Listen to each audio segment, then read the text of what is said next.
Hi friends, ഞാൻ ജസ്ന. എല്ലാവർക്കും സെറസ് വേൾഡിലേക്ക് സ്വാഗതം. അപ്പോൾ ഇന്ന് നമ്മൾ കാണുന്നത് ഈ കറ്റാർവാഴ ചെടീനെക്കുറിച്ചുള്ള എല്ലാം പറയുന്നൊരു വീഡിയോ ആണ് കേട്ടോ. അപ്പോൾ ആരും മിസ് ചെയ്യാതെ തന്നെ ഫുള്ളായിട്ട് സ്കിപ്പ് ചെയ്യാതെ എല്ലാവരും കാണാൻ ശ്രമിക്കുക.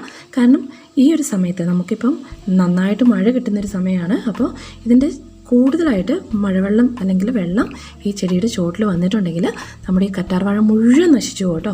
അപ്പോൾ എങ്ങനെയാണ് നമുക്ക് ഇതേപോലെ ഇത്രയും ചെറുതായിട്ടുള്ള തൈകളുണ്ടാകുന്നത്, അല്ലെങ്കിൽ ഈ തണ്ടുകൾക്കൊക്കെ എങ്ങനെയാണ് ഇത്രയും വലിപ്പം കിട്ടുന്നത്?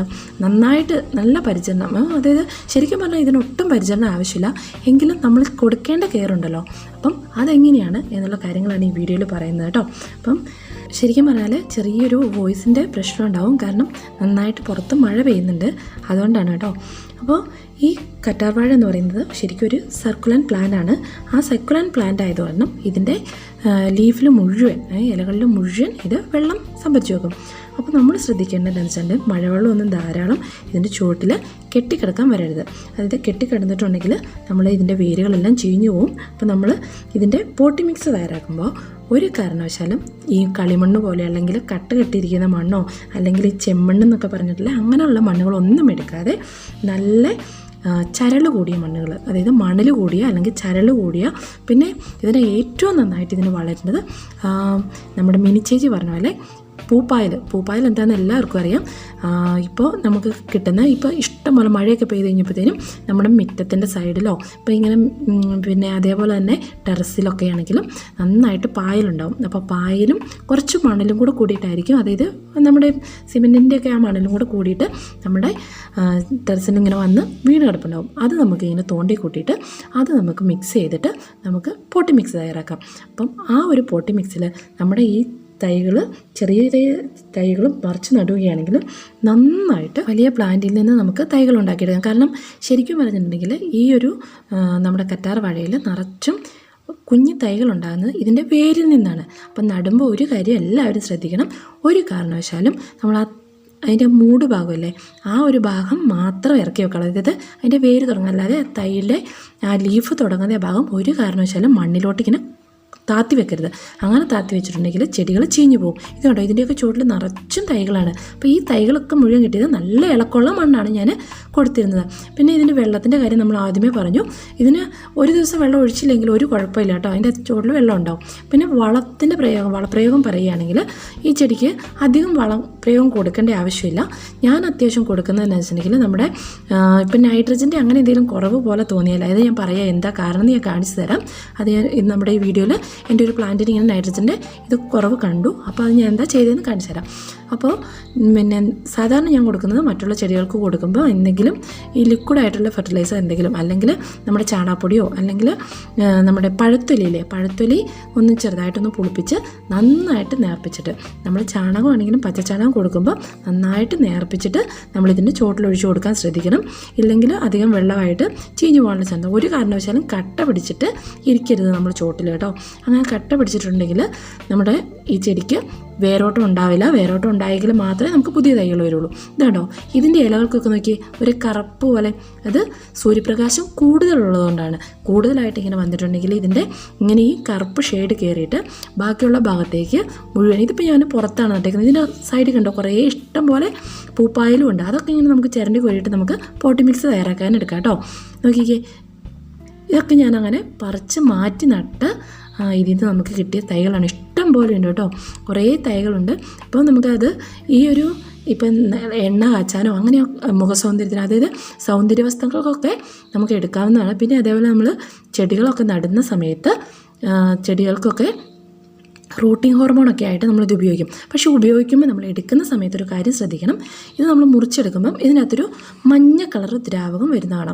അപ്പോൾ ആ ഒരു ദ്രാവകം ഉണ്ടെങ്കിൽ നിങ്ങളത് കഴുകിയ ശേഷം മാത്രമേ ഉപയോഗിക്കാവുള്ളൂ, അല്ലെങ്കിൽ നമുക്ക് ഒരു അലർജി വരുന്നതായിട്ട് കാണാം കേട്ടോ. അപ്പം ആ ഒരു കാര്യം എല്ലാവരും ശ്രദ്ധിക്കണം. ഒരു ദിവസം വെച്ചാലും കുഴപ്പമില്ല. അപ്പോൾ ഒന്ന് അങ്ങനെ എടുത്തതിന് ശേഷം നമ്മുടെ ചാനലിലാണെങ്കിൽ നമ്മൾ ഈ കറ്റാർവാഴ ഉപയോഗിച്ചിട്ട് നമ്മൾ ഓരോരോ ഫെർട്ടിലൈസർ ഉണ്ടാക്കിയിട്ടുണ്ട്. ഒരു ശർക്കരയുടെ ഫെർട്ടിലൈസർ ഉണ്ടാക്കിയപ്പോഴും, പിന്നെ അതേപോലെ തന്നെ വളങ്ങൾ ഇട്ടതിൻ്റെ അകത്ത് പച്ചവെള്ള വളങ്ങൾ ഉപയോഗിച്ചിട്ടുള്ളതിൻ്റെ അകത്ത് ഞാൻ മെയിനായിട്ട് ഇരിക്കുന്നത് നമ്മുടെ കറ്റാർവാഴയാണ്. അപ്പോൾ അതൊക്കെ എടുക്കുമ്പോൾ നമുക്ക് ഇഷ്ടം പോലെ കിട്ടും കേട്ടോ. അത്രയും നല്ലൊരു എഫക്റ്റാണ്. നമ്മൾ പോട്ടി മിക്സിലാണ് കാര്യം. അപ്പം നന്നായിട്ട് ചരലുള്ള മണ്ണെടുക്കാൻ എല്ലാവരും ശ്രദ്ധിക്കണം, അല്ലെങ്കിൽ നമുക്ക് ഈ വേരോട്ടം ഉണ്ടാവാതെ വരും. ഇതിന് ഒരു കാരണവശാലും പിന്നെ നമുക്ക് കുഞ്ഞു തൈകൾ കിട്ടത്തില്ല. പിന്നെ ഉപയോഗിക്കേണ്ടത് അത്യാവശ്യം സൂര്യപ്രകാശമുള്ളിടത്ത്, അധികം വേണ്ട എന്നാലും ആവശ്യത്തിന് സൂര്യപ്രകാശം കിട്ടണം, എങ്കിൽ മാത്രമേ അതിനൊരു കുഞ്ഞു തൈകൾ ഇങ്ങനെ പൊട്ടിമുളച്ച് വരാനുള്ള ചാൻസ് ഉണ്ടാവുള്ളൂ.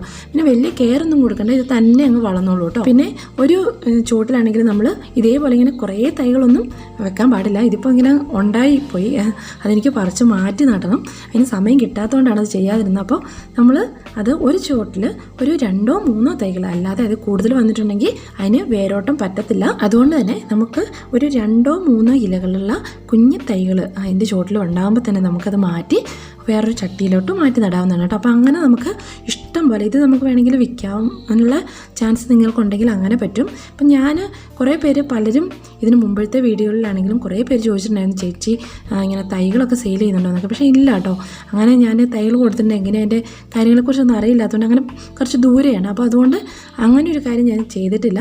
അതുകൊണ്ട് തൈകൾ എന്താ പറയുക ചോദിച്ചിട്ടുണ്ടെങ്കിലും തരാനുള്ളൊരു നിർവാഹം തരാനുണ്ട്. ഇവിടെ വന്ന് എടുക്കുകയാണെങ്കിൽ കുഴപ്പമില്ല, അല്ലാതെ നമുക്ക് തരാനുള്ളൊരു ബുദ്ധിമുട്ടുള്ളതുകൊണ്ടാണ് കേട്ടോ. അപ്പോൾ ഇതിപ്പോൾ ഈ കാണിക്കുന്ന വീഡിയോ എൻ്റെ വീട്ടിലുള്ളതാണ്, നിറച്ചുകൊണ്ട് കേട്ടോ. അവരപ്പോൾ ചെയ്യുന്നത് എന്താണെന്ന് വെച്ചാൽ ഈ ചാണകപ്പൊടിയൊക്കെ ആണെങ്കിലും നന്നായിട്ട് ഡൈലൂട്ട് ചെയ്തിട്ട് നമ്മൾ ഇതിൻ്റെ ചുവട്ടിൽ ഒഴിച്ചു കൊടുക്കണം കേട്ടോ. മെയിനായിട്ട് ഈ നൈട്രജൻ്റെ അഭാവം ഉള്ളതുകൊണ്ടാണ് ഇതിൻ്റെ ഈ ഇലയിൽ കറുപ്പ് വരുന്നത് കേട്ടോ. അപ്പോൾ കറുപ്പ് വരാതിരിക്കാൻ വേണ്ടി നമുക്ക് നൈട്രജൻ അടങ്ങിയത് വേണമെങ്കിൽ പയറിലൊക്കെ ഇഷ്ടം പോലെ നൈട്രജൻ ഉണ്ട്. അപ്പോൾ ഈ പയറിൻ്റെ ഇലകളോ അതിൻ്റെ തണ്ടൊക്കെ നമുക്കൊന്ന് ചെറുതായിട്ട് ഈ പയർ നമ്മൾ നശിച്ച് പോയി കഴിഞ്ഞ് കഴിയുമ്പോൾ അതൊക്കെ നമുക്കൊന്ന് എടുത്തിട്ട്, അല്ലെങ്കിൽ നിങ്ങൾക്ക് വേണമെങ്കിൽ പയർ വീട്ടിൽ മിച്ചമുണ്ടെങ്കിൽ അതൊന്ന് ചെറുതായിട്ടൊന്ന് എടുത്ത് പൊടിച്ചോ, അല്ലെങ്കിൽ അതിൻ്റെ ചെറുതായിട്ടൊന്ന് എന്താ പറയുക വെള്ളത്തിലിട്ടിട്ട് ഇങ്ങനെ ചീച്ചിട്ടോ ഇതിന് ചുവട്ടിൽ നമുക്ക് ഡയറക്റ്റായിട്ട് ഒഴിക്കുമ്പോൾ എല്ലാവരും നന്നായിട്ട് നേർപ്പിച്ചൊഴിക്കാൻ ശ്രമിക്കുക. അല്ലെങ്കിൽ നേർപ്പിച്ചൊഴിച്ചിട്ടില്ലെങ്കിൽ നമ്മുടെ ചെടി നശിച്ചു പോകും. നന്നായിട്ട് നേർപ്പിച്ചിട്ട് ഏത് ഫെർട്ടിലൈസറും, ഇതിന് മുമ്പ് നമ്മൾ ഇട്ടിരുന്ന എല്ലാ ഫെർട്ടിലൈസറും ഞാനിത് പറയുന്നുണ്ട്, ഏത് ഫെർട്ടിലൈസർ ആണെങ്കിലും നമ്മൾ ഉപയോഗിക്കുമ്പോൾ നന്നായിട്ട് നേർപ്പിച്ചൊഴിക്കാം. അപ്പോൾ ഇത്രയും കാര്യങ്ങളാണ് നമ്മുടെ ഈ ഒരു കറ്റാർവാഴയെക്കുറിച്ച് പറയാനുള്ളത്. കാരണം ഇതിന് കൂടുതലായിട്ട് ഞാൻ ഒരു കെയറും കൊടുക്കാറില്ല കേട്ടോ. ഇതിനകത്ത് കുഞ്ഞുങ്ങൾ അല്ലെങ്കിൽ തൈകൾ ഇങ്ങനെ ഇഷ്ടം പോലെ ഉണ്ടാകുമ്പോൾ അത് പറിച്ചിട്ട് വേറൊരു പാത്രത്തിലോട്ട് അല്ലെങ്കിൽ ഇങ്ങനെ ചരൾ കൂടിയിട്ടുള്ള ഒരു മണ്ണിലോട്ട് നട്ടു വെക്കുന്നു. അങ്ങനെ നടുമ്പോഴത്തേനും അതിന് വീണ്ടും കുഞ്ഞുങ്ങളുണ്ടാവും. അങ്ങനെ അത് പറിച്ച് മാറ്റി നടും, പിന്നെ അടുത്തുള്ളവർക്ക് കൊടുക്കും. അങ്ങനെയൊക്കെയാണ് ചെയ്യുന്നത്. അപ്പം നിങ്ങൾക്ക് ഈ വീഡിയോ ഇഷ്ടപ്പെട്ടു എന്ന് വിചാരിക്കുന്നു, നിങ്ങൾക്ക് ഇതിനെക്കുറിച്ച് മനസ്സിലായി എന്ന് വിചാരിക്കുന്നു. ഇനിയും കൂടുതലായിട്ടുള്ള ഇൻഫർമേഷൻ, അതേപോലെ കൂടുതലായിട്ടുള്ള ലിക്വിഡ് ഫെർട്ടിലൈസറിനെ കുറിച്ച് അങ്ങനെയുള്ള കാര്യങ്ങൾ നിങ്ങൾക്ക് അറിയാൻ താല്പര്യമുണ്ടെങ്കിൽ നമ്മുടെ ചാനൽ ഇതുവരെയായിട്ടും സബ്സ്ക്രൈബ് ചെയ്തിട്ടില്ലെങ്കിൽ നിങ്ങൾക്ക് സബ്സ്ക്രൈബ് ചെയ്യാം. ഇഷ്ടപ്പെട്ടിട്ടുണ്ടെങ്കിൽ ഈ വീഡിയോ മറ്റുള്ളവർക്കും ഷെയർ ചെയ്യുക, അതേപോലെ തന്നെ ലൈക്ക് ചെയ്യുക. എന്തെങ്കിലും ഡൗട്ട് ഉണ്ടെങ്കിൽ നമ്മുടെ കമൻറ്റ് ബോക്സിൽ ഡൗട്ട് നിങ്ങൾക്ക് ചോദിക്കാവുന്നതാണ്. ഞാൻ എല്ലാ ഡൗട്ട്സിനും ഉടനെ തന്നെ ഞാൻ അത് കണ്ടിട്ടുണ്ടെങ്കിൽ ഞാൻ അന്നേരം തന്നെ അതിന് മറുപടി കൊടുക്കാറുണ്ട്. അപ്പോൾ അടുത്തൊരു നല്ലൊരു വീഡിയോ ആയിട്ട് വേഗം വരാം. Bye bye.